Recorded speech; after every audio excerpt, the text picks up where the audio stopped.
இன்றைக்கி வந்து ரொம்ப ரொம்ப டேஸ்டியான அதே சமயத்தில் ஹெல்த்தியான பருப்பு கொழுக்கட்டை எப்படி பண்ணுறதுன்னு பார்ப்போம். 3 பருப்பு போட்டு கடலைப்பருப்பு, துவரம்பருப்பு, பாசிப்பருப்பு, கொஞ்சமாக அரிசி. இந்த அரிசி வந்து இந்த கொழுக்கட்டைக்கு ஒரு சாஃப்ட்னஸை கொடுக்கும். ஸோ அதனால தான் அரிசி வந்து போட்டிருக்கேன். இது நிறைய விதத்தில் பண்ணுவாங்க. நான் பண்ணுறது இது ஒரு விதம். எதுவுமே தேவையில்லை, இது அப்படியே சாப்பிட்லாம் வெறும் வாயிலேயே. பட் இன்னைக்கு வந்து நான் வந்து பொட்டுக்கடலை சட்னி வந்து கூட வச்சுருக்கேன். இன்றைக்கி வந்து இது கர்நாடகா டிஷ்ஷு, நொச்சி நுண்டை அப்படின்வாங்க. ஆக்சுவலி தமிழில் வந்து பருப்பு கொழுக்கட்டை, பிடி கொழுக்கட்டை. இது எப்படி பண்ணுறதுன்னு பார்ப்போம். இது ரொம்ப ரொம்ப ஹெல்த்தியான டிஷ்ஷு.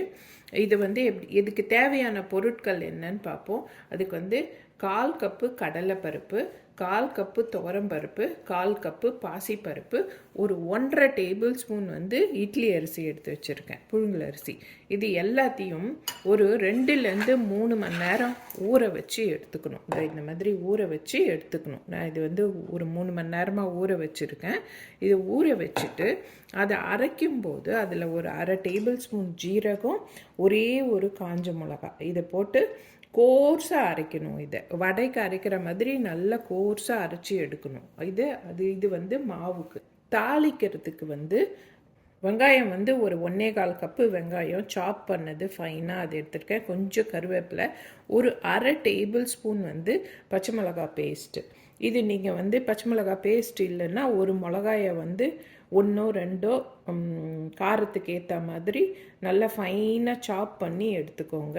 அதுக்கப்புறம் வந்து தேங்காய் ஒரு 1/2 கப்பு, 1 டேபிள் ஸ்பூன் துருவின இஞ்சி, கொஞ்சமாக கொத்தமல்லி தழை, இது எல்லாம் மாவில் போட்டு பிசைஞ்சிக்கணும். அப்புறம் ஒரு 1/2 டேபிள் ஸ்பூன் உப்பு. தாளிக்கிறதுக்கு வந்து 2 டேபிள் ஸ்பூன் எண்ணெய், 1/2 டேபிள் ஸ்பூன் கடுகு, 1/2 டேபிள் ஸ்பூன் உளுத்தம்பருப்பு, 1/2 டீஸ்பூன் வந்து பெருங்காயம் நிறைய போடணும்.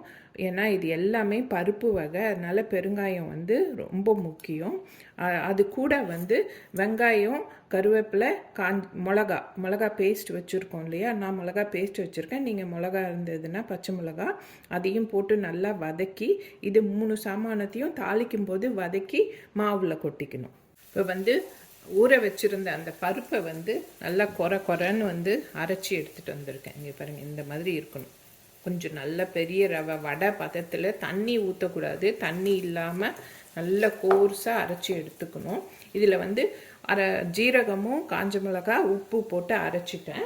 இப்போ எடுத்து வச்சுருந்த தேங்காய் போட்டுப்போம். தேங்காய், இஞ்சி, கொத்தமல்லி தழை, இது எல்லாத்தையும் போட்டுட்டு இங்கே தாளிக்கிறதுக்கு வச்சுருந்தோம் இல்லையா, அந்த சாமானமும் இதில் போட்டுருவோம். தாளித்து எடுத்துன்னு வந்துட்டேன் நான். ஸோ இது எல்லாத்தையும் போட்டு கலந்து உருண்டை பிடிச்சி இதை வேக வச்சு எடுக்க வேண்டியதுதான்.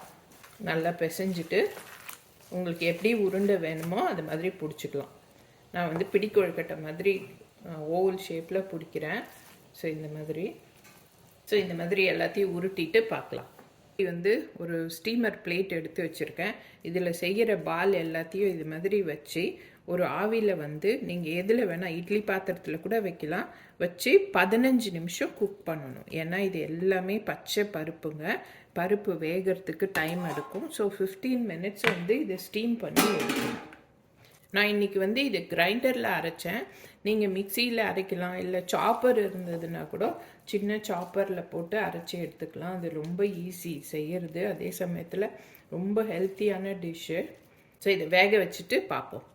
இப்போ வந்து பார்த்திங்கன்னா இதை ஒரு 15 மினிட்ஸ் நான் வந்து நல்லா ஸ்டீம் பண்ணி எடுத்துருக்கேன்.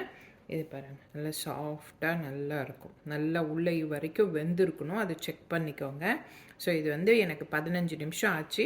ஒரு ஈடு வச்சு எடுத்துட்டேன், ஒரு ரவுண்டு. ஸோ இப்போ இருக்க மிச்சத்தையும் ஸ்டீம் பண்ணி எடுத்துகிட்டு வந்துடுறேன். மார்னிங் பிரேக்ஃபாஸ்ட்டுக்கு வந்து இது ரொம்ப ரொம்ப ப்ரோட்டீன் ரிச் பிரேக்ஃபாஸ்ட். இது கார்போ இருக்குது, பட் அது வந்து ப்ரோட்டீனோடு சேர்ந்து வர்றதுனால அது ரொம்ப ஹெல்த்தியான பிரேக்ஃபாஸ்ட். இது அப்படியே சாப்பிட்லாம். அது கூட வந்து இது ஒரு ஆப்ஷனல். இது நான் நெய்யில் வந்து பெருங்காயம் தாளித்து வச்சுருக்கேன்.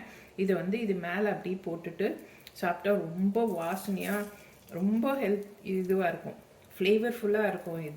இந்த பெருங்காயம் தாளித்து கொட்டுறது வந்து ஆப்ஷனல் தான், அது வேணான்னா விட்டுறலாம். இது இட் செல்ஃப் நல்லா உப்பு காரமாக நல்லா இருக்கும்.